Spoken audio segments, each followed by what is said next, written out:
What did you guys find in the vernal pool? We found that. It's a little egg. It's a bunch of eggs in a sack. Do you know what might have laid those eggs? Salamanders. Yeah, I think you're right. I think we have some salamander eggs here. Look at how it looks in the water. Yeah, see how the eggs are they look like they're covered in jelly, right? Yeah. The reason for that is for protection. So the eggs are protected because they have that nice coating of that jelly material, and it also helps them from drying out. Oh, yeah. So if the water does happen to get low, but it can't get too dry, otherwise they won't survive. They'll die. Yeah. Blazing Star Environmental is an ecological consulting company, and we work on a wide range of projects, mostly related to conservation of reptiles and amphibians. This wetland behind me is a vernal pool. It's a fishless depression in the forest floor where the snow melt and water collects in the springtime. Vernal pools are very unique and important because they don't have fish, which is one of the main predators of frog eggs and tadpoles. So these vernal pools provide a very safe place for frogs to come and lay their eggs in the spring. A species of frogs you might find using woodland vernal pools such as this include spring peepers that make an incredibly loud peeping noise, western chorus frogs, which sound like the sound you would make by running your fingernail along the teeth of a comb, and wood frogs, which sound like ducks quacking.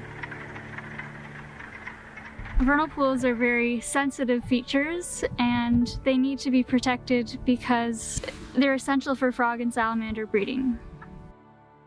Oh, look what you found! Do you see him? Yeah. It's a salamander? Yeah, we got another redback salamander. I found another redback salamander. It's actually called the Eastern Redback Salamander. Just did a 9. That's how old I'll be in a couple days. Cool. Do you know why it might be called the Redback Salamander? It has a red back and kind of looks like a orange redback. Yeah. So we already found 2 today, right? Yeah. There's probably thousands more of them in this forest.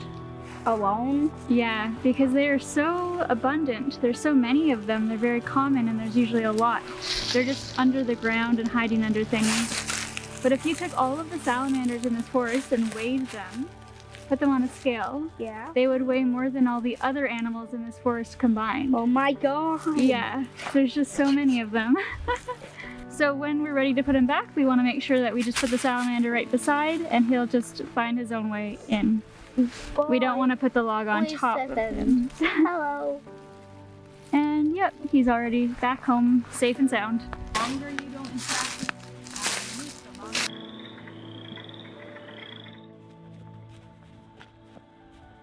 So frogs are an incredibly important species because they are an indicator species, and they tell us when something is wrong with the environment.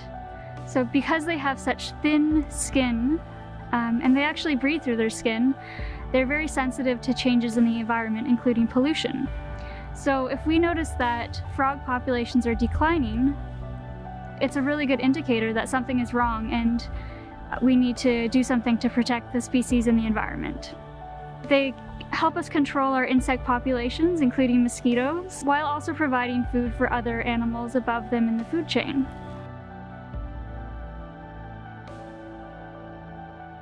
One of our exciting projects that we're working on right now is coordinating a long-term range-wide monitoring program for the threatened western chorus frog.